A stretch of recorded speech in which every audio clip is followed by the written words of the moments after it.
And please welcome to the stage, Joan Ranquet. Well, thank you, and thank you for having me. And actually, I want to say thank you for coming to my birthday party. Because today's my birthday. Thank you. And I'm really excited because I get to do my favorite thing, which is talk about animals, right? So, how many of you are actually, now I've got a bunch of people from my program here that are either graduates or still in study. But how many of you actually have used animal communicators before? Animal communicators. Used an animal communicator to, so you've never professionally or had a friend say, oh, let me help you? No? Okay. Do you know what animal communicators do? Okay. All right. I'll get to that in a moment. How many people here are animal communicators?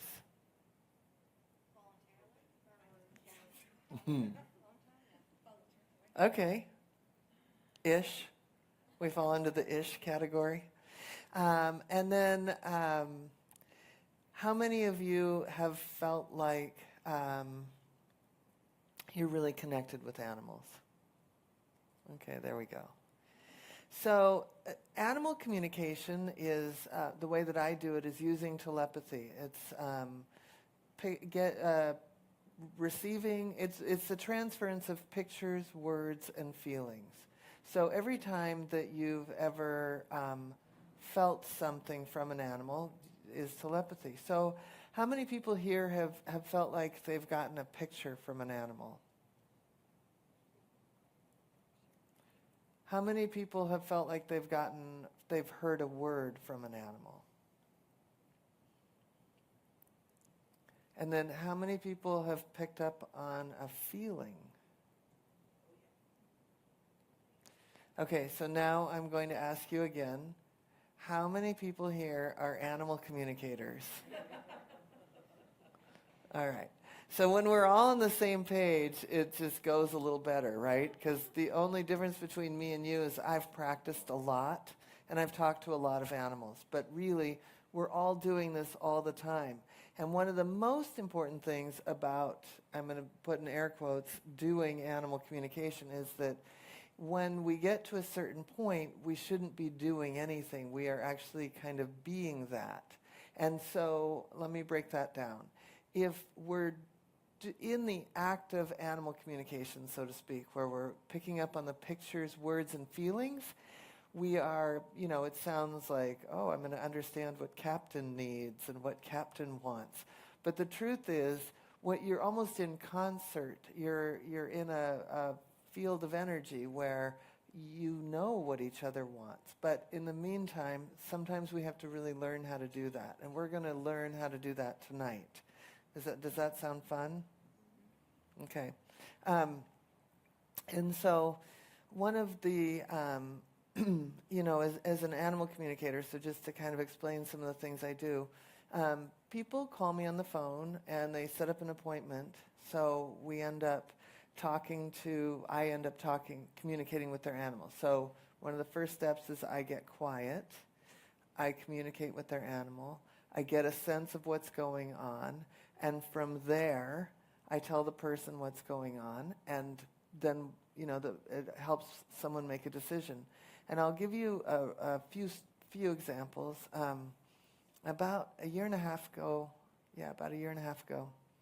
this woman had called me because I had watched on Facebook someone who had been a client, and I knew that her dog was diagnosed with cancer, actually with lymphoma.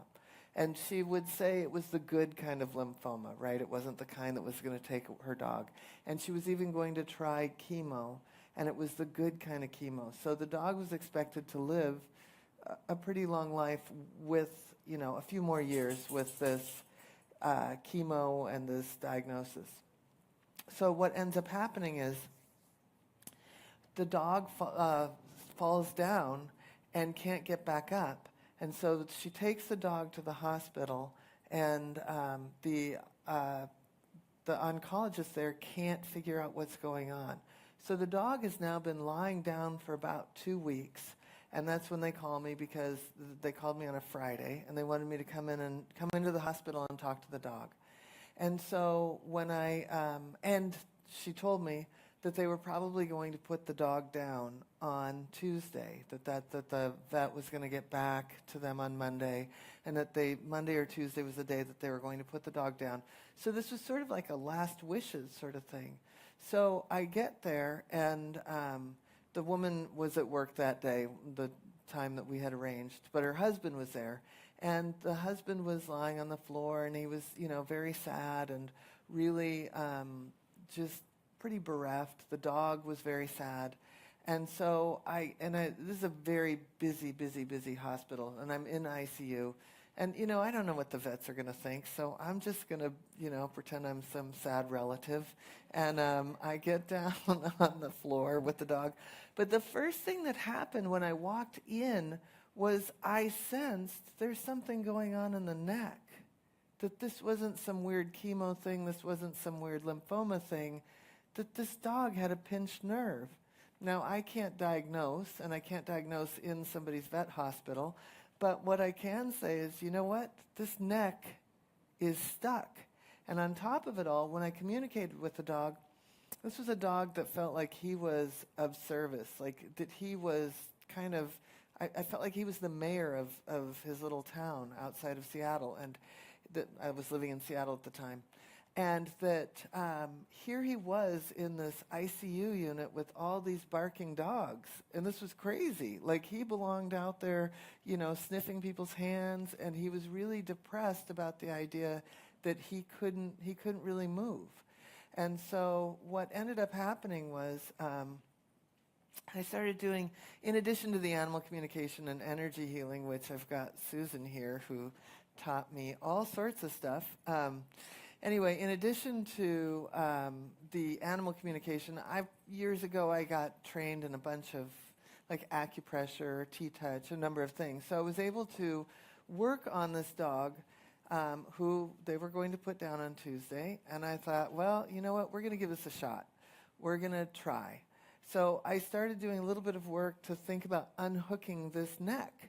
And at some point, one of the vet techs said, "Do you guys want a room?" And I was like, that would be great.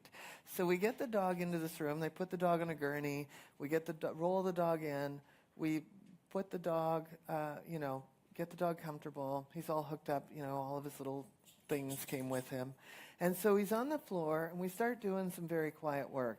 And one of the things that I remember the most is that the husband said to me, "Yeah, you know what? And the husband and the wife were very, very Christian. And so what they did was when they left church every Sunday, they took the dog into town, and he was like the mayor. They called it he was giving service to the whole town. So here's this dog that can't walk, that wants to be of service. They're going to put him down. We did a little bit of work, and he tried to get up. And so the next thing you know, and I knew it was the neck, this wasn't the chemo thing, did a little more work, and the next thing you know, he's taking a few steps. So we lay him back down because now he's exhausted. We continued to do a little bit of, I just had the husband massage up by the head, and I just kind of massaged by the hind end. I did a little trick I know to unhook pinched nerves. And the next thing you know, one of the vet techs opened the door and said, how's everything going in here? And the dog tried to get up again, and I said, actually, he's really good. And we helped him at that point. And that dog ran into ICU so fast. I said to the husband, "You've got to get this on tape for your wife." And I'm running with all the things behind him, making sure that he doesn't unhook. And so that, to me, is the power of animal communication, because this was a dog that they were going to put down on Tuesday. And it wasn't chemo-related, it wasn't lymphoma-related, it was actually a pinched nerve, and nobody was catching it because they were looking at all the other stuff. So when we're in this position of being really neutral and walking into a situation, we can affect a pretty big situation. And so I've kind of gotten used to doing that pretty much every day of my life. Now, what animal communication is Again, the transference of pictures, words, and feelings. So when we get quiet enough and can hear these things, we can have that ongoing conversation in our household. But what happens is we have just the daily, I've got to get the laundry done. I forgot to pick up the dry cleaning. I didn't go to so-and-so's birthday party, and I forgot to RSVP. I mean, we have the list that goes on in our head. And so getting quiet has to become part of daily practice in order to really start hearing this. And it's always easier with someone else's animals, but I want to talk a little bit about that in a moment.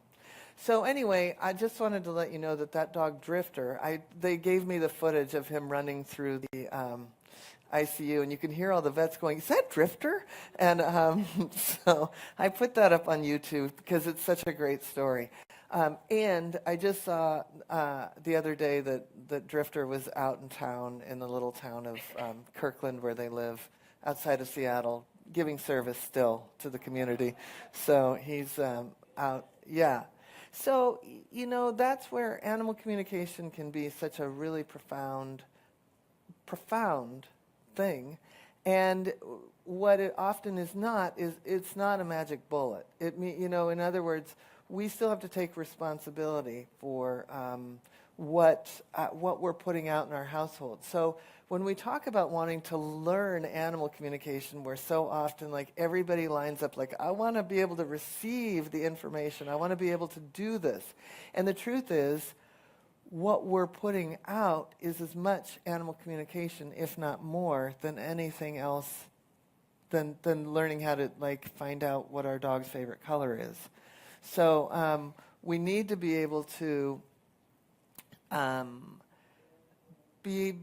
that being quiet or that getting to neutral is not just good for hearing other people's animals, it's also good for our own household. And Leanne's got a wild situation right now, right? You've got a new puppy, and it's wild, right? Yeah, including the couch. She just got the whole house reupholstered. Yeah, so one of, and there's, and Susan, you rescue a lot of Dobermans, so you've seen this. Yeah. So one of the things I want to say about that is, I love when I go to, and we've got a primatologist here who's Wendy. It's the thing that we think about animals in the wild, and we think about what are the main things they want. They want to be able to sleep safely, right? They need sleep, so they need safety at least for a few minutes to sleep. They need food. They need companionship. And then, because we don't spay and neuter in the wild, they want sex, right? So they want, that's it. It's a pretty simple life. And you know what? That's what our animals at home want too, except they're usually spayed and neutered. But the biggest thing that gets in the way, and we make it really complicated, is that they need safety. They need safety. And that's not something that we in our emotional life are necessarily doing. And so when we go back to this idea that we love to receive, and believe me, we're going to talk to Captain, so we're going to get our practice in here tonight. We will receive, we will learn how to receive, but the biggest thing you could do the biggest takeaway when you go back home is to be a good sender. And so by being a good sender, that's not an action verb, that's actually a state of being. So when we go back to this idea of what do animals in the wild want? They want safety, they want food, they want companionship, and they want sex. That's it, right? It shows us actually that in order for them to be safe, because they live in flocks, in herds, in packs, in colonies, in prides, that they actually are communicating in the same way through pictures, words, and feelings. And one of the biggest things that is the communication factor is feelings. Because feelings is what is going to let them know if they're safe or not, right? That if we're a flock of pigeons, and we're all sitting here just doing our thing, and one of you perceives fear, something way over there, you're going to rise up in a little bit of fear, and everybody feels it, you know? Everybody gets the memo, right? And off they fly to the next pole, and then they're hanging out over there. But something happened over here with one of them that informed all of them. And that's a feeling, and it's that feeling in their field of energy. And what happens in our home is that we don't always set up safety. And so the first thing we start to see is eating the whole house. And I'm not pointing a finger, because I had that dog Isabella that ate more than the house. And she ate all my there wasn't a garbage can she didn't love. And if it was my neighbor's, it was even better, except for what she was doing for my neighbor's relationships wasn't exactly good. But, and then that brings me to another thing. It's like there's sometimes, again, animal communication isn't a magic bullet. It's something that the other person has to participate in also. And so sometimes animal communication isn't going to work. Sometimes energy healing isn't going to work. Sometimes dog training isn't going to work. And so sometimes we have to manage. We have to manage our situation. And we have to be really smart about that. But going back to this feeling energy, right? We have this sense of feeling. Our animals are always perceiving how we're feeling. When we walk in the door, sometimes my animals are like, oh boy, there's that mood again. And I just walk in and say, look, I'm going to create more damage, so we'll just deal with it. And so it's not like we can't process our emotions, but we have to know that what we are bringing to the table, so to speak, is fully, okay, I love to say this. A lot of people say that our animals are mirroring us, and I say they're not mirroring us. They're first responders. They're like either, oh, that looks fun, or wow, that looks weird. And it comes back down to safety. Safety is the number one piece. So do you feel like, Leanne, have you created safety? Yes. Is there more safety you could create? Yeah, all right. Well, and that's something, we can dig into at a later time. But safety is, again, I'm going to, and you deal with primates, right? Do they like safety? Especially as she deals with orangutans. She's brought me to the zoo. I probably wasn't supposed to say that. But I just outed our experience. Anyway, you deal with a group that's actually even more, what's that word if you're not an introverted group. So an introverted primate that would love safety, right? And you can see they're not going to do anything if they don't feel safe. And so we've got these dogs that have domesticated with us. We've got horses that have domesticated with us. We have cats that have domesticated with us. And as they've domesticated, that instinct looks like it's fallen away and that they wouldn't mind going and getting a hamburger with us. But the truth is, in order to have that be an okay situation, we still have to create a certain amount of safety. And another way of saying, I say it's kind of a first chakra thing. And actually, what is Gracie? Is that her name? Yep. Okay. And she's 2? She's 2. And how much does she feel safe?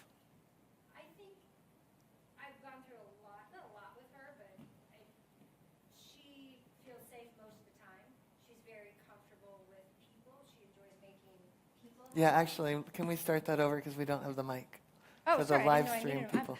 I thought I was so loud. Pamela, you can attest to that. I would say Gracie feels very safe. She comes with me to the rescue that I volunteer at. She knows her job there. But if someone, we had a little kerfuffle with Captain, she will be like, oh, no, you don't get to do that to me. So she can be a little bit of a bitch. Uh-huh. We can say it out loud. Oh, okay. Because yeah. I honor my inner bitch. Yeah, right. So yeah, she definitely feels safe. She's incredibly loving. I was just telling, is it Susan? Yes. Susan. I was telling Susan, she makes people very happy. But the little part of her that I wish she would, I wish she would back down sometimes, because she went after, like, when she was a puppy, she went after my old guy boxer. And he did nothing, and he could have bitten her face off. And I was furious. Like, where did this come from? You were Little Miss Perfect. But I think she feels very safe. She's not destructive. She Yeah. stays home. She hangs out. So, thank you. And we're going to talk to Captain in a minute, so I'm not going to ask you about your safety level with Captain. But the idea that we are being a certain way. So, again, going back to the idea that we're not sending and receiving as an action verb. It's not something we're going to sit, even though we're going to do it here in a few minutes. But who we are being at home is the most important thing. There's a guy named Dr. Rupert Sheldrake. Has anybody heard of him? He wrote Dogs Know When Their Owners Are Coming Home. And he talks about the morphic field of energy. And what he did was a number of experiments where people were living in London and working in London and may have lived wherever they lived. And what they did was they set up time-stamped cameras at home, and people would leave their work suddenly at like a random time. If they normally left at 5, they would leave at like 3:27. And as they left their work, the time-stamped camera at home watched the dog, caught the dog on video, getting up and going over to the door or sitting on the couch. So there's a web of energy, so he calls it the morphic resonance, right? And I love to remind people that our households have created a field of energy that has its own morphic resonance, and that field of energy has its own intelligence. It has its own imprint on the universe. It has its own emotional component. And that if we are aware that we have this field of energy that our animals are part of, we can actually be what I like to call the emotional leader of this field of energy. So when we're the emotional leader, we don't have to, if we're having a bad day, we can stay in a bad mood, because if we've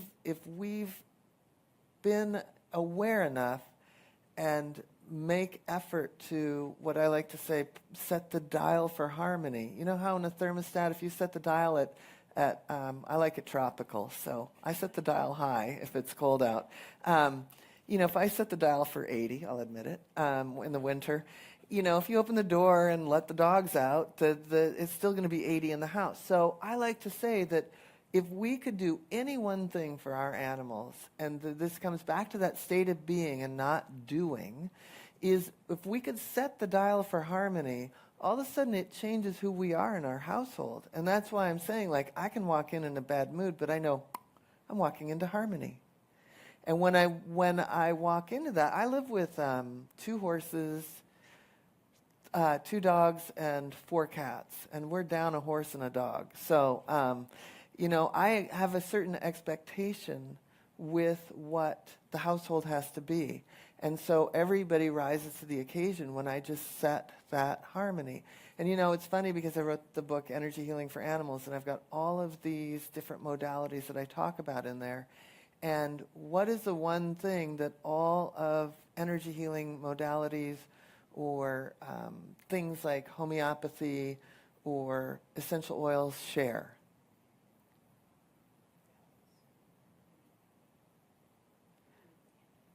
They also share an intention, right? When we use them, we have an intention that we're going to create this situation. And so when we have an intention that we're going to create harmony, you'd be amazed what can start to happen. I mean, I say that our homes could be petri dishes for what we could create out in the outer world, and I invite you at this point, please join me. So anyway, does anyone have any questions on that so far, on what animal communication is? I have a question. When you say picture, Uh-huh. I'm just not getting that. When you say picture. Okay, this is one of my favorite questions. Say it again into the mic, please. Oh, sure. I don't get what you mean when you say picture. Okay. And it's funny because I've had people tell me that they don't get pictures, and then a year into my program, they're like, and what I saw with your animal was, I was like, okay. So what I want to, if everybody could just close your eyes for a moment, and I'm going to say some words. Starbucks coffee, mountain, ocean waves, sandy beach, red car. Okay, now open your eyes. Did everyone see those things? On some level, did you perceive it? What my idea of a picture might be really different than your idea of a picture, but at some point you got the information through that picture. So I love to, so that brings up another thing, and do you have questions on the live stream? But so one of the things I love to tell people is, if you told if your dog was on the couch and you wanted the dog off the couch, and you said, okay, off, and then you left the room, and as you were leaving the room you thought, oh, I know he's going to get back on the couch in 2 seconds. What happens? He got the message. So, and I want to, and Leanne, Leanne's graduated from my program, so she knows she's going to get extra help on the dog that's eating the couch. But so one of the things that I want to say about what happens when we have a situation like, oh, she just did this again. And I won't use Leanne. I'll use this. So let's say that you just bought this beautiful new rug and you have a cat. And some sort of stressful situation in your almost perfect morphic resonance, the cat accidentally pees on the rug, right? So now you're frustrated, and you keep picturing the rug. You go to the fancy pet store, and you get the Nature's Miracle, and you're scrubbing, and you can't believe that you just spent $1 billion on this rug, and here's my beautiful cat, and oh, I can't believe it, right? Yeah. Okay? I mean, I'm going to admit it right now. My dogs sometimes think their last name is damn it, okay? And I know I'm not alone. I always say I'm the cussing animal communicator. But if you think about this, so here's somebody, they're frustrated. They're continually picturing the cat peeing on the rug or that spot. You're accidentally setting up that, okay, and going back to the safety piece, right? They're experiencing you now as really frustrated. I want the household to be safe. How am I going to make the household safe? I don't know, but she keeps picturing that I pee on the rug. I'll do that again. Maybe she'll feel better. Right? So when we have certain feelings behind these pictures, that's what we have to be really mindful of. Right? Does that make sense? Wendy? Are you reliving some things with your dog? I'm kidding. But yeah, does anyone else have any frustrating things at home? No? Am I the only one? What's that? I posted mine on Facebook. Oh, you did? Okay. Oh, I literally had your, right here. There she is. It was up. So maybe this is a good time. Okay. Yeah. Here. All right, maybe you could just tell me what's going on with your... All right. Well, Miss Mercury showed up in the yard around 2013, was late summer, and she called me Mom. That's right. And I heard her. But she is feral. She had come with a kitten, but we don't know what happened with the kitten. And then a neighbor had caught her and had her spayed, and some babies aborted. So towards the following year, I went ahead and I said, "You've called me mom. I'm feeling attached to you." I mean, when she came home after the spay, I was just like very protective and mad at the neighbor for aborting babies and so on, and then just throwing her back out in the yard. So I said, "Okay, well, let's try domestication. Let's see how you do." I started feeding her and got her a bed and started bringing her into what we now call the catio at night to keep her safe from the coyotes. Now she's got a little routine going on, but she's still having problems with handling and grooming. And until I can, I'm clawed up today again, stroking her, then she gets either excited or mad. I can't figure out which. And until she can get used to being handled, I can't be bringing her in and turn around in bed only to end up sliced and diced. How old is she? I would estimate that she's somewhere between 4 and 5. And how long has she been in your yard? Almost since she was about 1.5, I would think. So, I mean, she's only now starting to act like she might be, hitting that middle age, kind of comparable to our 30s. She's starting to slow down a little bit. She's got a couple gray hairs, but she still gets around. She's not geriatric at all. And do you have other animals in your household? My landlord/roommate does. Okay. So she would be isolated in my own But how many space. animals are also? I'm a 0. Okay. So, I mean, the biggest thing I get from her is she's actually I think she's very sensual and she actually wants the touch. And I feel like she kind of draws you in and then it's like, I didn't mean that. And so there's She's a tease. Yeah, and I feel like that there's a lot of, also, it feels like something happened on her left shoulder. So I don't know if what you do is going toward her left shoulder, but you might want to play with approaching her from the right side. But the other thing is that, when animals have been, we're looking at this with Mustang horses and feral cats. Like these are animals that have almost rewilded themselves. It's like Mustang horses, feral cats, and dingo dogs. They were, which is a really bizarre thought, but these are animals that they've got a little more fear in their field of energy. They've got a little more of a butterflies in their stomach. Their question of safety is just a bigger question mark than the other animals in your home. So I think that it's not unrealistic that she could be in your house. But, when we want something, look at the energy that we accidentally put, like, oh, come here, right? As opposed to, what if you just ignore her and allow it to happen? Not ignore her, but, I mean, do you have to groom her right now?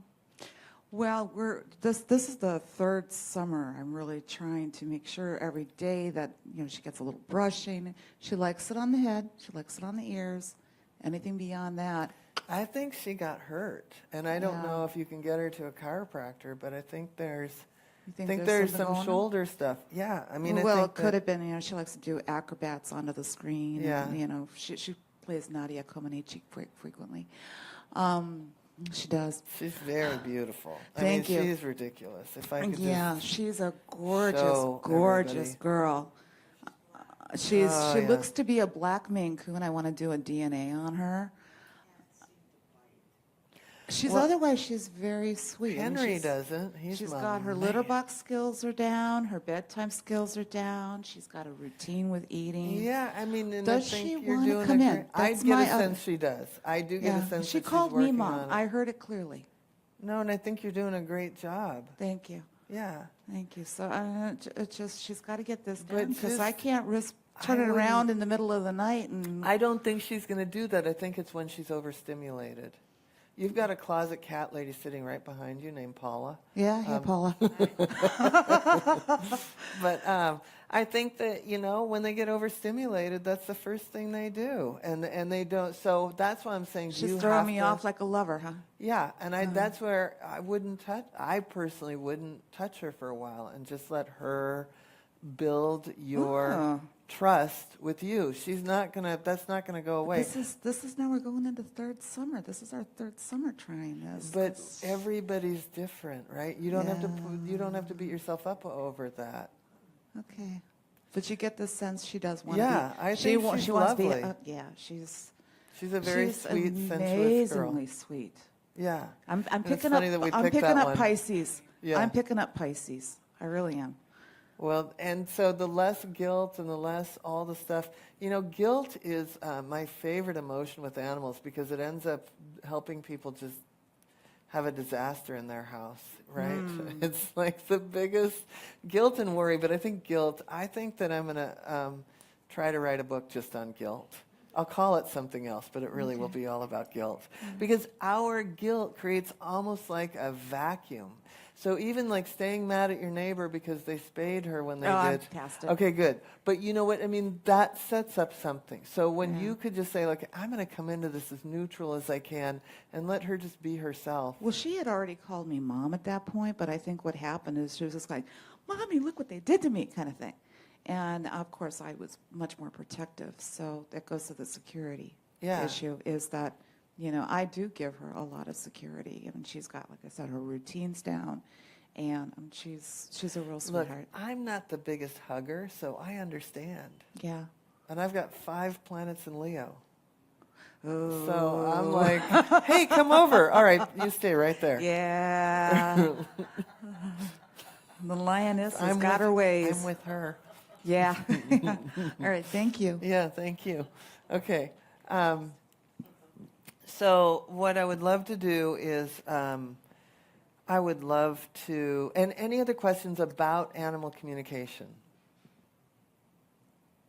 Does anyone on live stream have a question about animal communication? Yes, one person does have a question. Okay. And then I'll get to you in a minute. So the question is from Nadine. Okay. Thank you.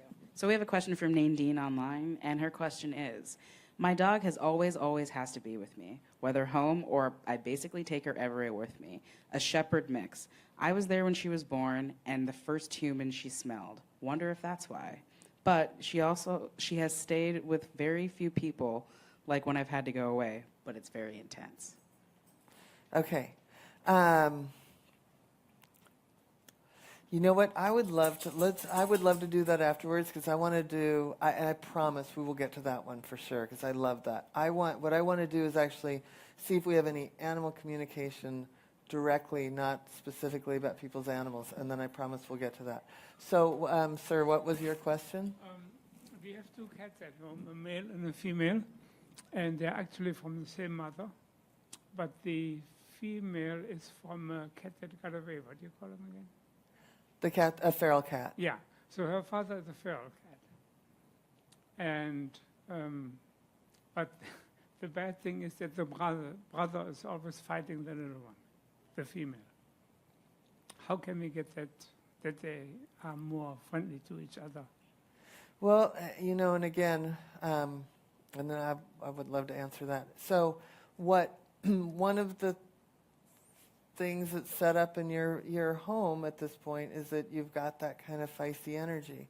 So the first thing is I would start to set an intention that they're going to at least be peaceful. They don't have to love each other, but they're peaceful. And when we think about, in my first book called Communication with All Life, and in my Energy Healing for Animals, I talk a lot about like visualizing with a certain feeling. So when 2 animals are fighting, one of the things that I love to work on the most is the idea that they are safe together. And so what's the biggest thing that exhibits safety with someone else? Sleeping. Do you ever see them sleeping with each other, near each other? No. Could you superimpose a picture of them sleeping next to each other? When they were little, when we got them. Okay. They were like the Taoist sign. Yeah. There was one cat here and the other one there. Oh. It was beautiful. Do you have any pictures of that? Yeah. Mhm. So what I have people do a lot of times is take that picture and put it around your house, because you've got to be reminded that that's what could happen, because it's so almost jarring to your being that these 2 beings would be fighting that much. Does that make sense? Yeah. So if you start to picture that, and if you, like when you told that story, didn't he light up? And so if you could remind yourself almost to lighten up about them in that position, that could be a really great way to start. And who else lives in your household with you? My daughter, which is 21, and my wife, which is about 45, 55.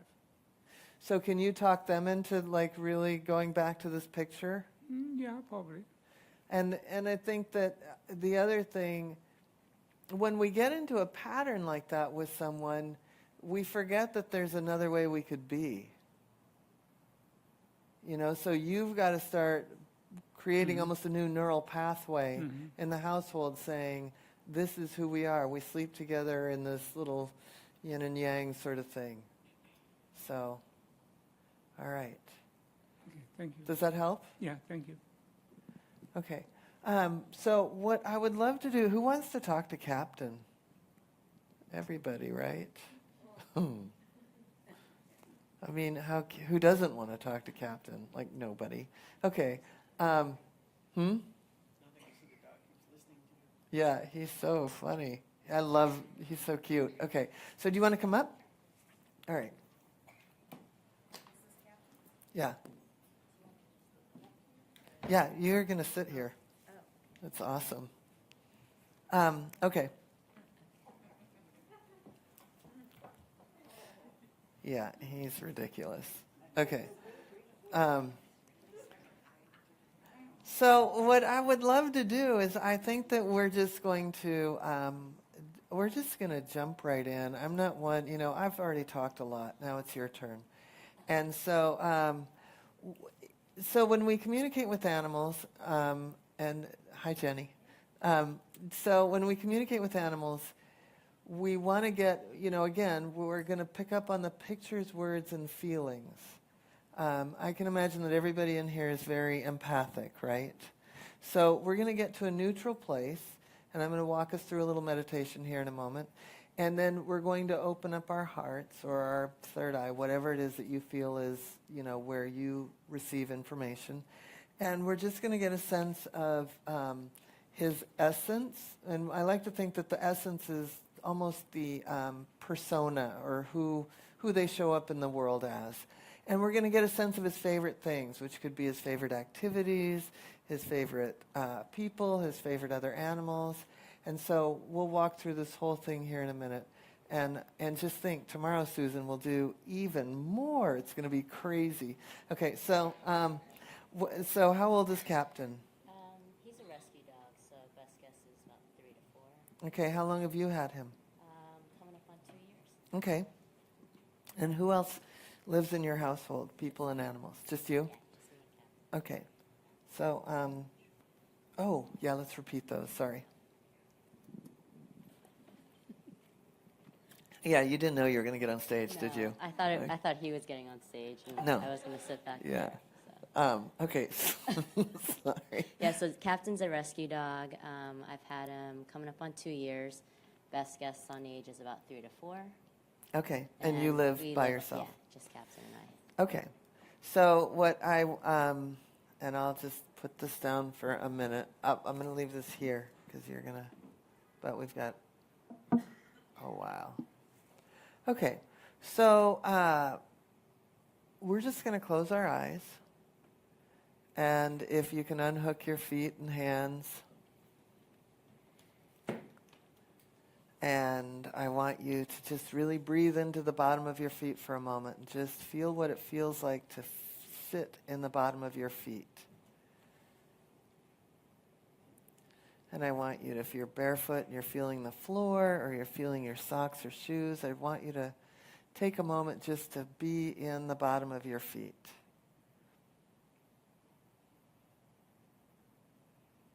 Really grounding your energy and putting you back in your body.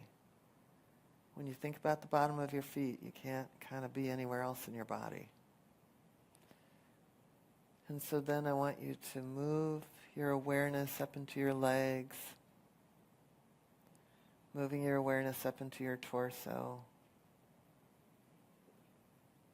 up into your solar plexus, moving your awareness up into your chest, your shoulders, your arms and hands and fingers. Moving your awareness up into your head. And as you have this awareness of your physical being,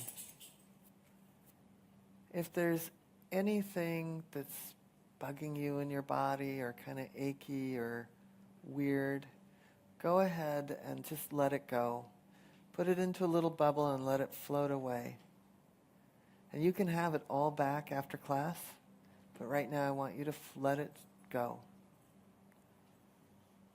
And I want you to breathe into your body in this very neutral space.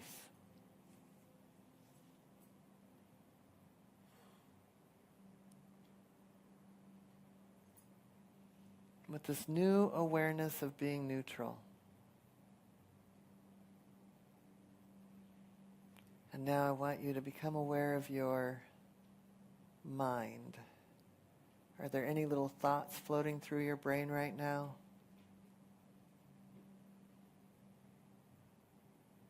Could you let it go? Could you put it in a little bubble and have it float away?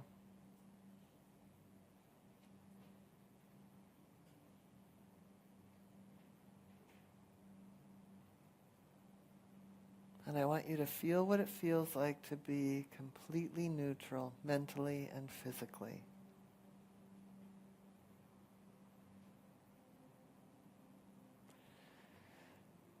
And lastly, how are you feeling right now? Are you nervous? Are you excited? Did you bring a bunch of stuff from the day here tonight? Could you put that in a bubble and let it float away?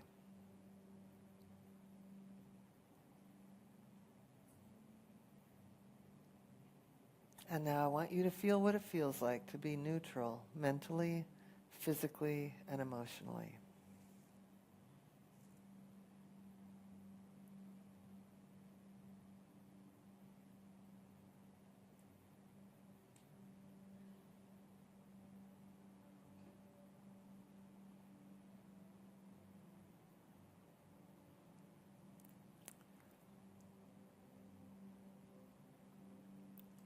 And I want you to move your awareness to your heart. And I know that traditional chakra school, we think of this as, this color is green, but I want you to just fill this heart center with pink, the color for unconditional love and for animals. And I want you to feel that pink expanding your heart center.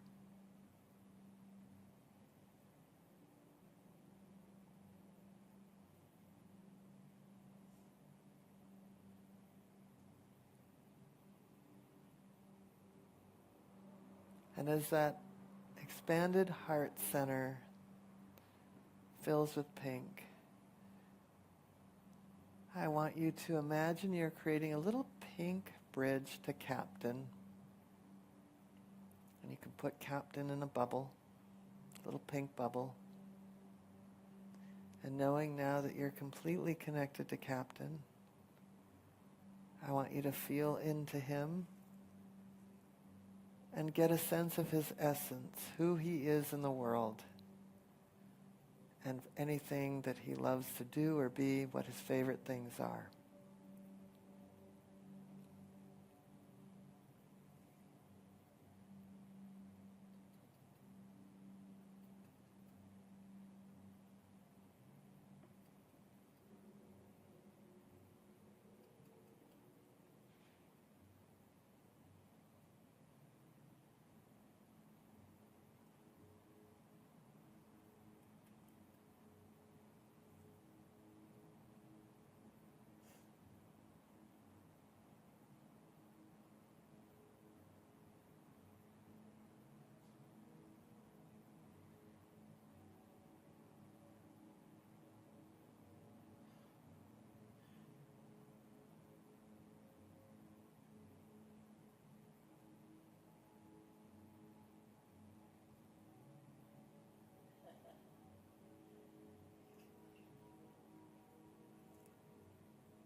Okay.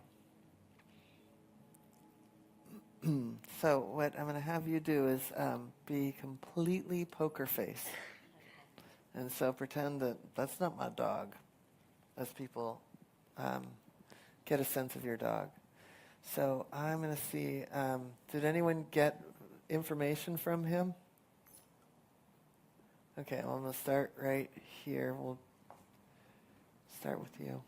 I didn't get a lot, but I kept seeing an orange and green rubber ball. Does that make any sense? We don't know.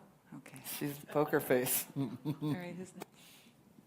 I got that he would like to read. You would like to. I got that she wanted water. He. Go ahead. Captain is kind of the center of your world. He loves to play. He likes to go in the car. He likes to be with you. You're his reason for being. He likes to play ball. He likes to go for walks. He says, I'm very smart, and I I'm just gonna have stand in front of so you. much You're to blowing teach it. her. Okay. And we'll pass it back.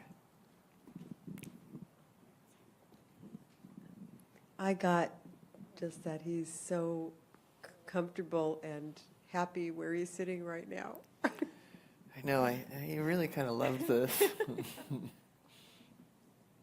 He loves his name, and he really feels like he is the captain, so he looks around and he's very happy and not stressed out about being in charge.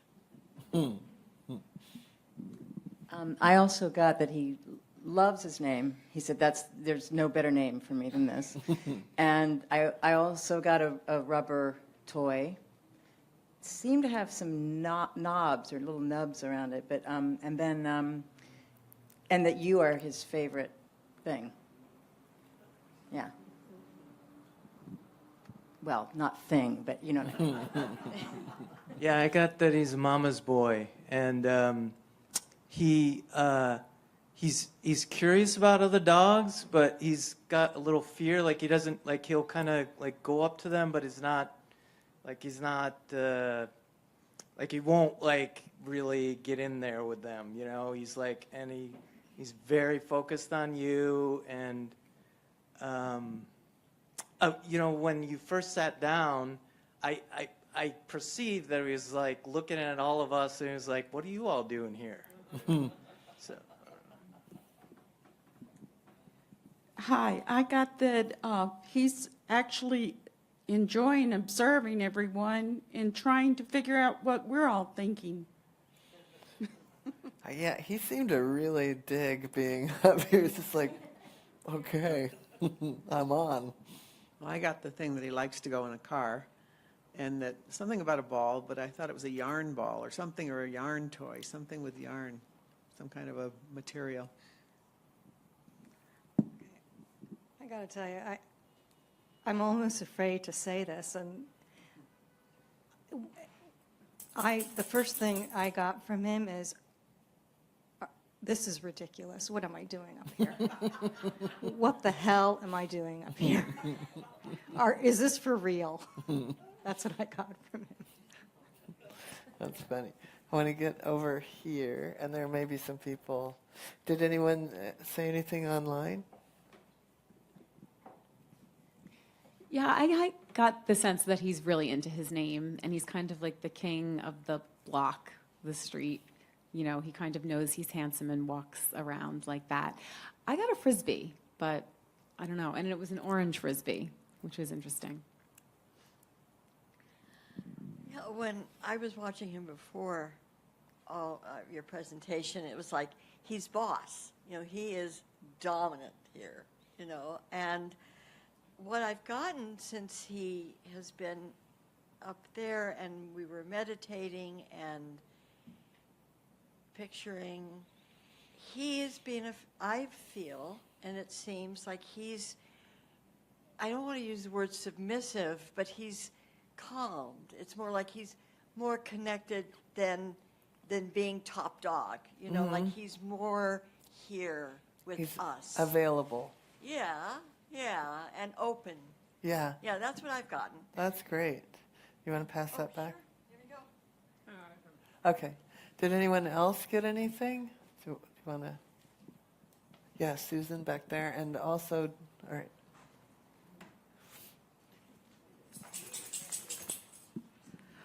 I saw him sticking his head out the window in the car when you drive.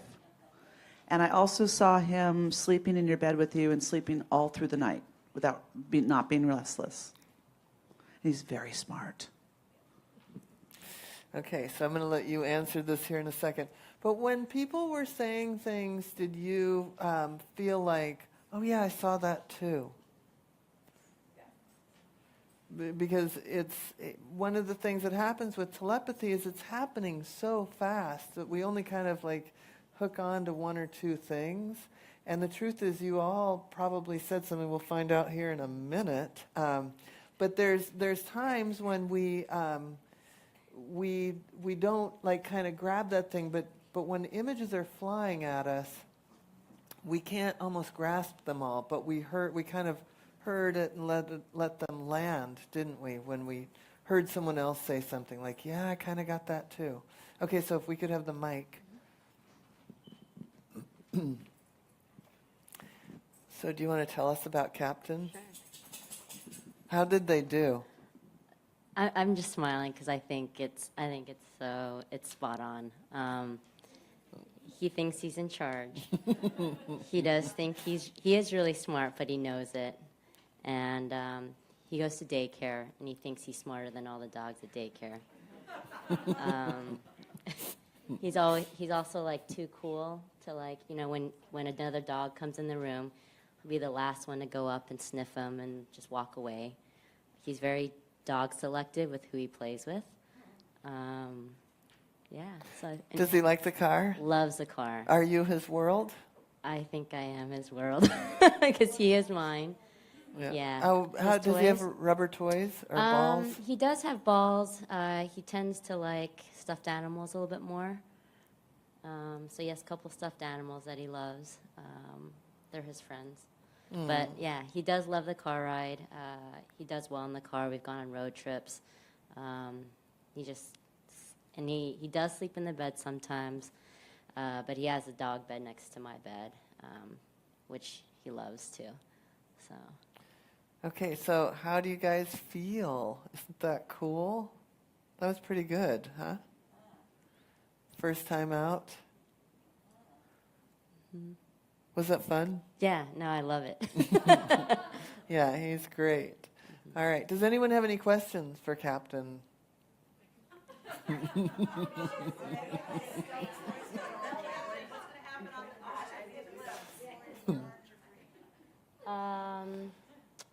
He's got animal stuff, like stuffed animal toys. So, no, browns, grays.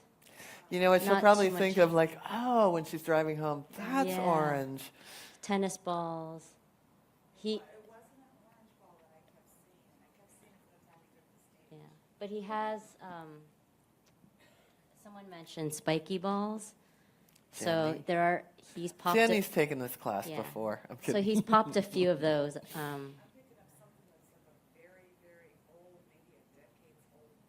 Oh, interesting.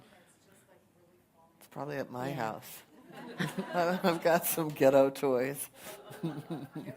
Yeah. But I have a question. I don't know Yes, if anyone can help yeah. me. Captain has severe separation anxiety. And he's been the perfect dog. He does go with me everywhere. And the times that I have left him at home, he'll bark and howl, but he doesn't destroy the apartment. I'm trying to work on leaving him at home a little longer. But recently he started peeing on the rug. He did? Yeah. Do you ever crate him? No. He doesn't seem to do too well in the crate. Do you have a room? Yeah. I mean, if sometimes... So I don't know why, but he's also done it when I have been at home. This Oh, yeah. just started like a couple weeks ago, and I don't know what it is. Is it, I'm going to be weird, is it a lot of pee or a little pee? A little. Just a little? Yeah. So you know what, that to me is worth looking at with your vet, because sometimes that can be like not an infection, but more of a swelling, and often that comes from being really stressed and in a, it, you know, could be a mild form of cystitis, and if he has separation anxiety already, and I would call that a first, second, and third chakra little challenge, and that's where, you know, it's, do you get upset when he does it? When, the 2 times I have caught him, yeah. And then I catch myself to like calm down. But does he seem like he's doing it in front of you just almost on purpose? No, because the first time we were wrestling and playing, and he was like doing his little zoomies, and then all of a sudden he just went to the rug and peed.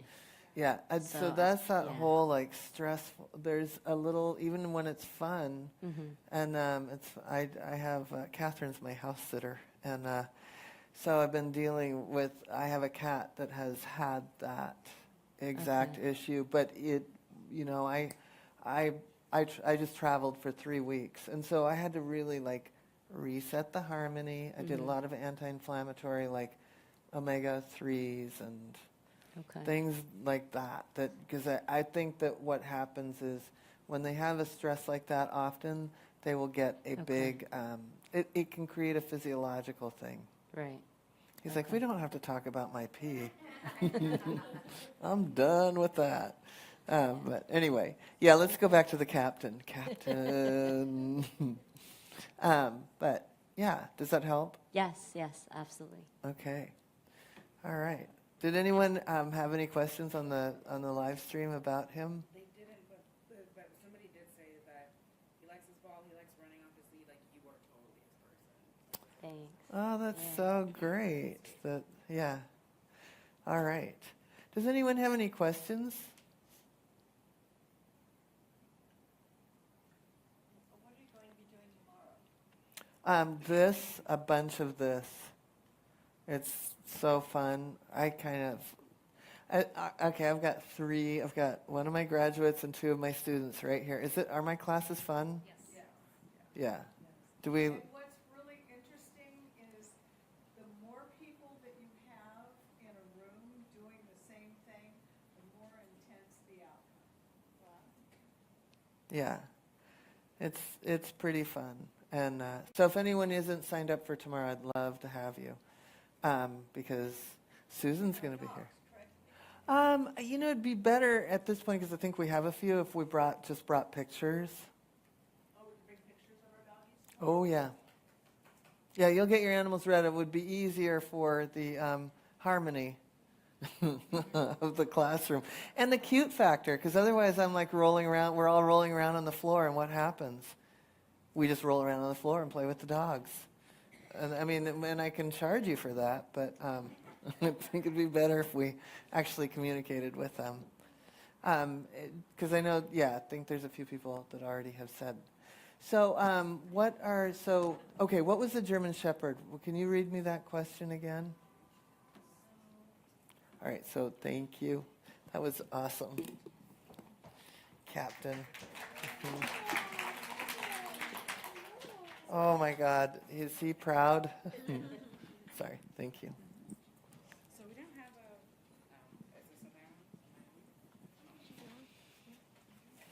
I'm on, okay. So it wasn't a question about a German Shepherd, but it was a question from our online feed. Oh, right. And it's from Nadine, and That's she right. says, my dog always has to be with me. Oh, right. Whether home or basically I take her everywhere with me. She's a shepherd mix. Oh, Okay, you're right, she's a okay. shepherd. I'm a shepherd. I was there when she was born and the first human she smelled. I wonder if that's why. But she has stayed with a few people she likes when I have had to go away. But still, it's a very intense experience. Okay. And you know what? I've forgotten your name, Captain's person. Teresa. Okay. So sometimes I think this is kind of related, right? And with who's this person? Nadine. So Nadine and Teresa may share a little bit of this, and that is, do you feel guilt when you leave? Not anymore. Okay. But in the beginning. And did that set up a certain amount? Do you think that kind of aided?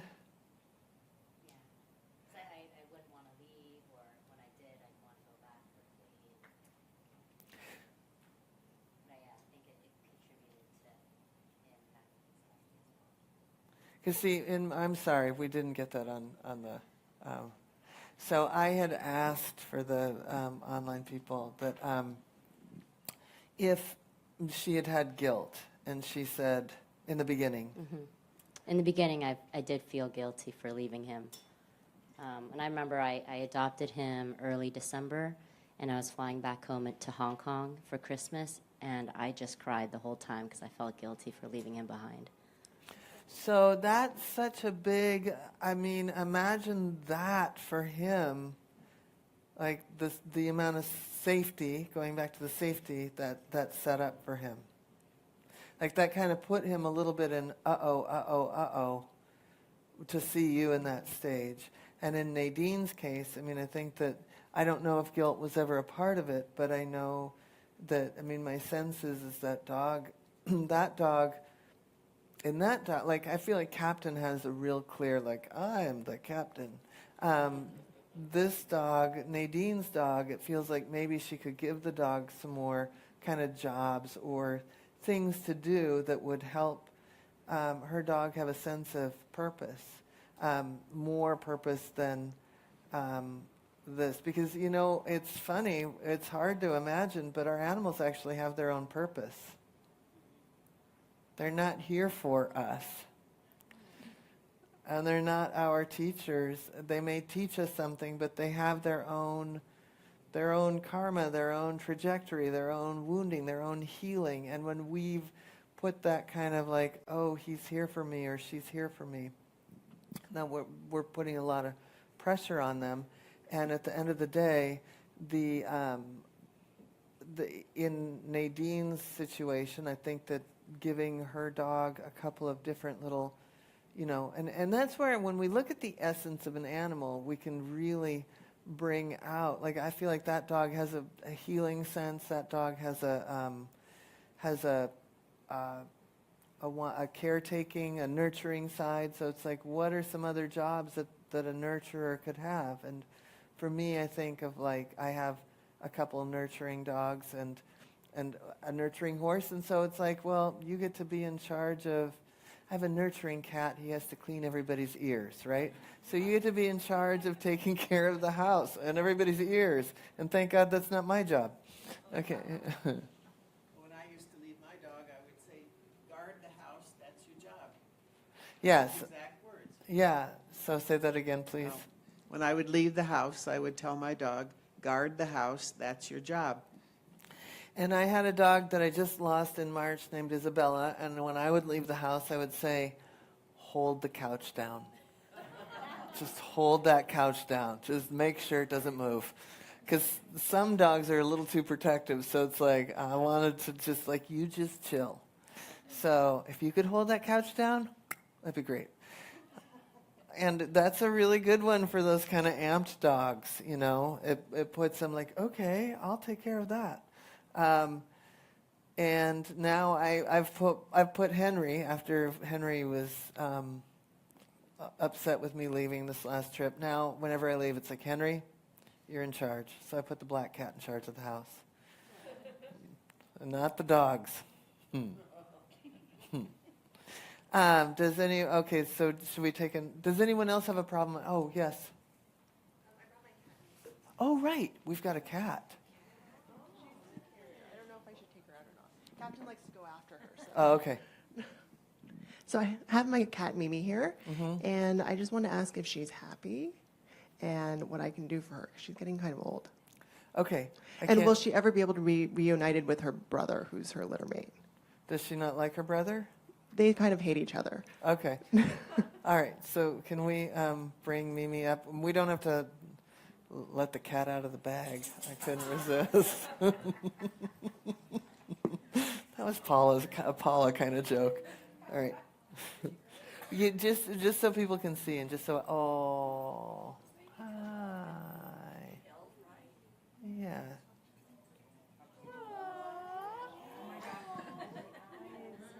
How old is Mimi? She's going to be 16 this November. 16 this November.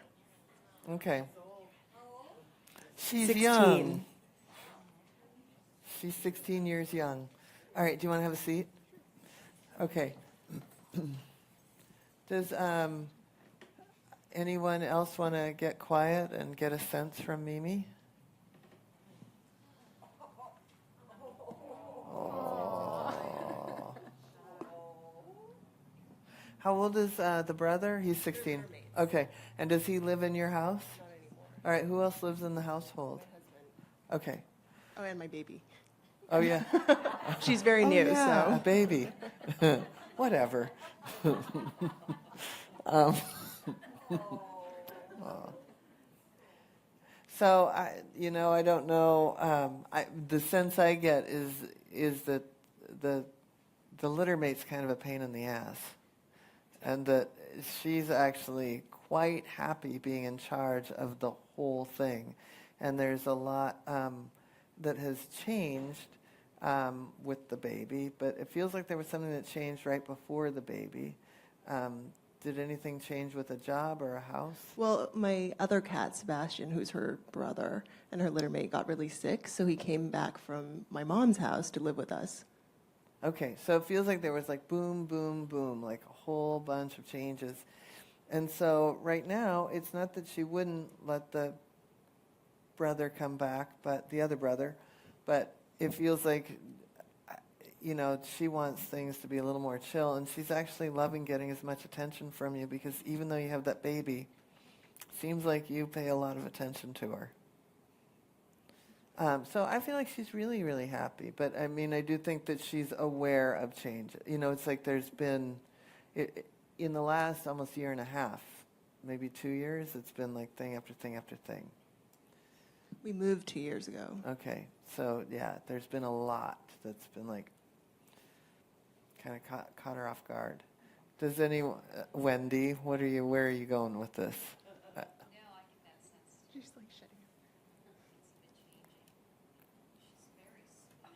Yeah, she's so sweet. Where are you going? Yeah. Yeah, which that baby doesn't get to. No. It's like, see, I haven't lost my position. But I mean, I think that the one thing is she hasn't lost her position with the baby, but she would lose her position with her brother, because he's very demanding.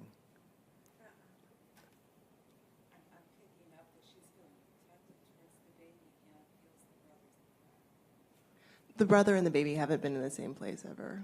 Yeah, I don't think that would go well. Because he left the house before she arrived. Yeah.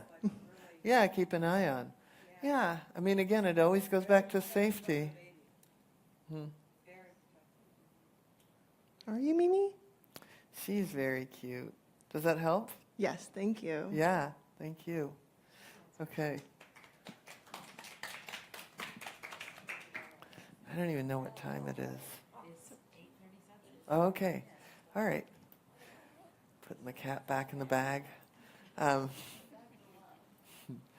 Okay, so is there another online one? Yeah, so this one's about a horse. Oh, yeah, that's right. Cool. So Linda online, she says, "This is my horse Tilly. We have been in a little crisis since I started heavy meds last winter, and she has been a bit neglected compared to our former lives together. I raised her from a weaning. She is now 13. Okay, so she did send that information in, Tilly? Yeah.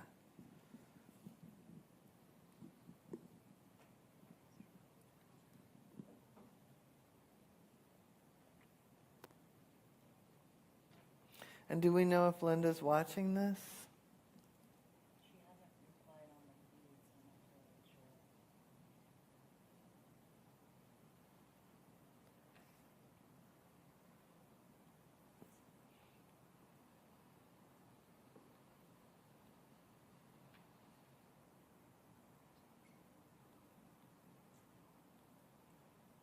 All right, but so I mean, just the if you could remember some of this, I'll just do a little bit.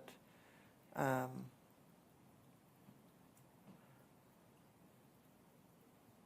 that you could maybe type this later. Just that, I mean, it feels like Tilly is a pretty great horse, and a pretty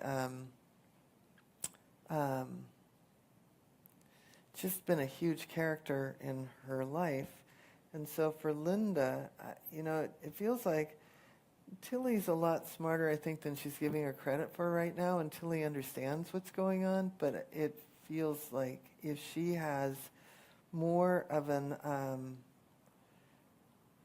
again, here's our favorite word of the night, guilt. If she has less guilt and comes at it more directly, like, this is what's going on, that Tilly's just more than anything wanting to make sure she's okay. So if she's acting, it feels like she's a little bit nervous about her and worried. Did Linda start to answer?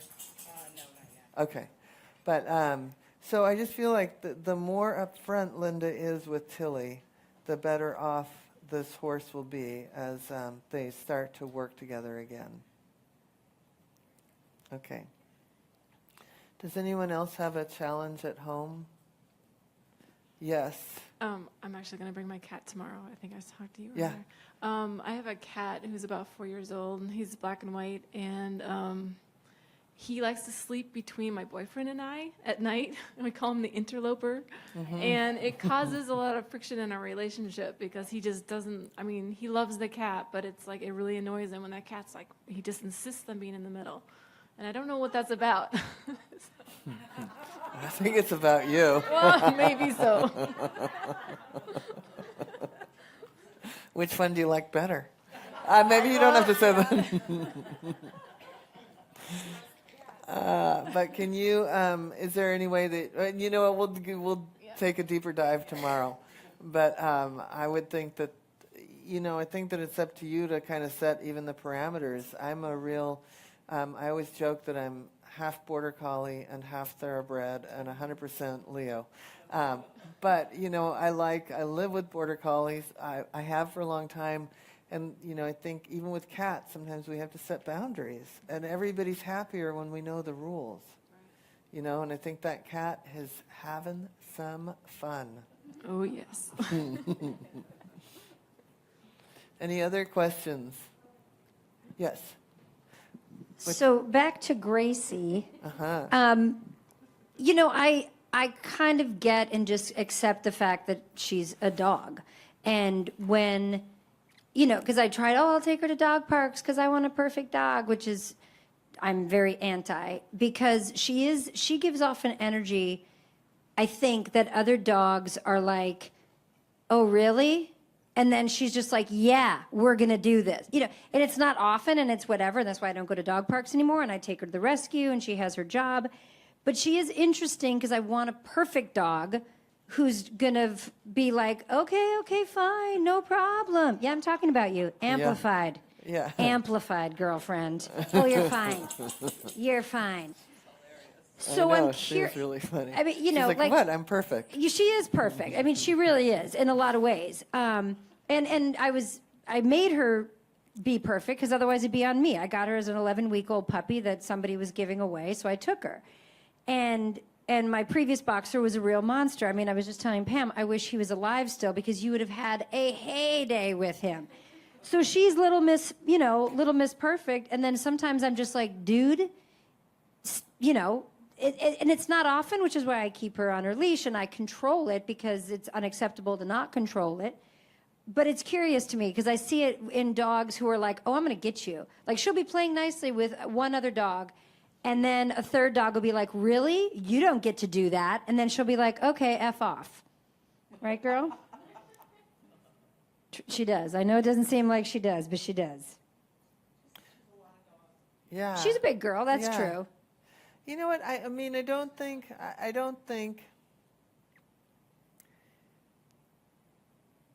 For one thing, I feel like she's always had the lead, so to speak, right? Like she's a pretty, like Susan's saying, she's a lot of dog. She's very secure. She's kind of like maybe some of me and my friends in here that are a little like, hey, I know how to do this.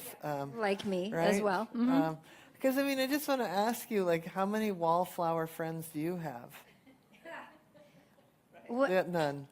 No, well, I don't. I wouldn't have a lot of wallflower friends because, quiet people, they don't work for me. So I think that she's No offense, she's that quiet sort people. of, no. And so you've got a dog that's matching that energy. And I think that's, okay, I'm sure that there's probably one or two people, and I'm not pointing a finger because I know I've done it, that you're able to bark down in 2 seconds, right? I'm super sweet all the time, so Yeah, no. so it's shocking. Yeah, no. Yeah, of course. Yes, absolutely. And that's actually, as we were sitting here, I was like, part of it is she's a dog. I get it. She has DNA that's like, I'm a dog. And then the other part of it, I was thinking about myself and the idea of, great, everything's great. I love everybody. And then, oh, guess what? I'm done. You know what I mean? And that's Yeah. sort of what she does, which is interesting. Yeah, I think that there's a lot that she's matching with you, and that's how you conduct yourself, and that's what, one thing I love to do with, especially more like the Border Collies and the Jack Russells of the world, and I would say Boxers too, and the Vizslas and a few other breeds, is just put the off button on every now and then, right? Like, what would it be like if we were just off? And how, and Daisy, Jenny's dog Daisy. It wouldn't be the worst idea just to like, we're going to turn it down a little, because they are trying to please so often that they don't have a self-monitor saying, you know what, I'm going to do the sleep class that's coming up here in September, right? They're not like, yeah, now's a good time. They're on, and their survival is dependent on being on. And so if we're the on sort of person, they're going to be the on sort of person. And I've been like, blah, blah, blah, and I can see Stephen saying, hey.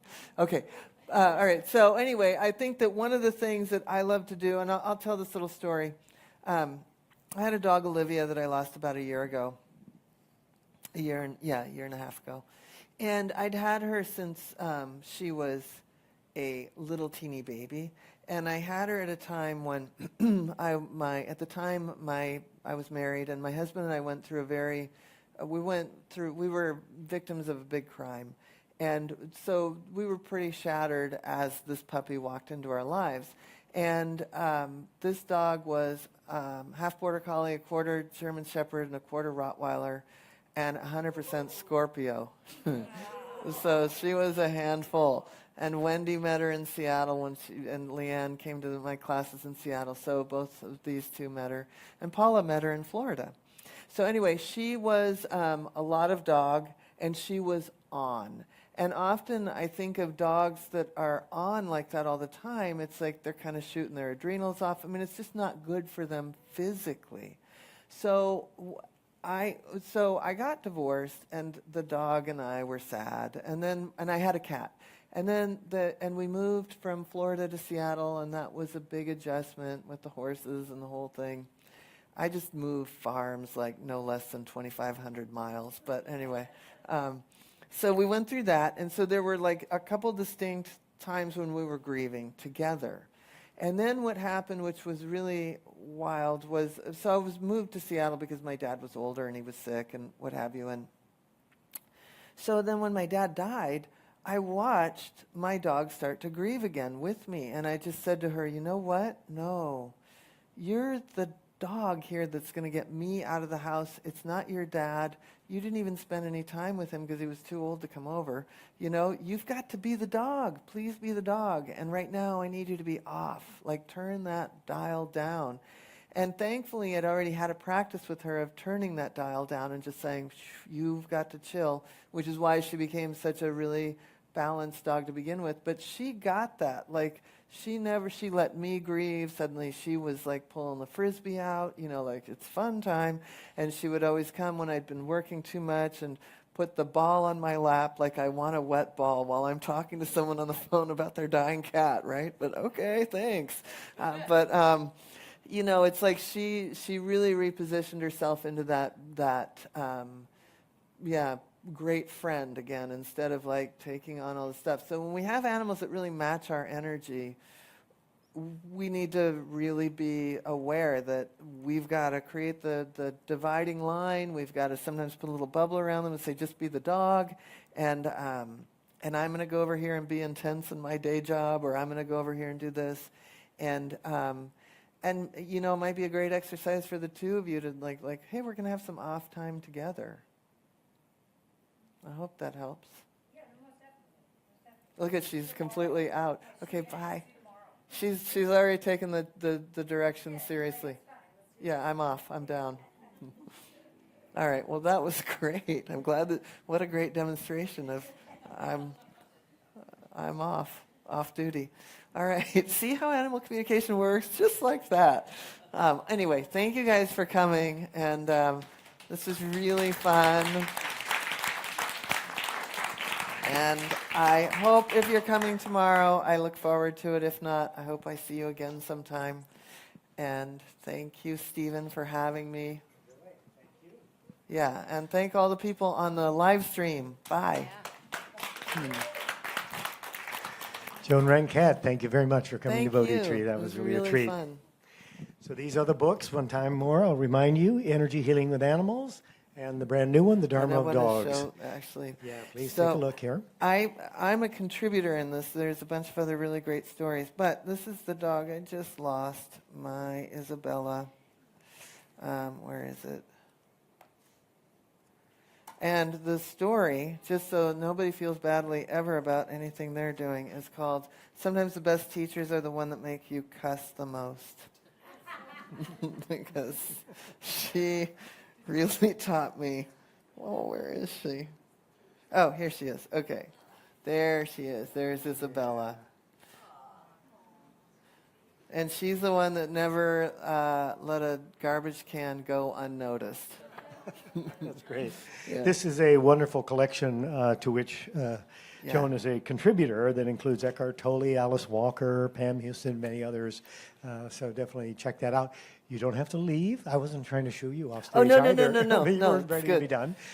We have tea for you in No, the I kitchen. can go Please on and on hang and on. around and enjoy us for a moment. Shop the shop. And thank you very much for coming out. Thank you.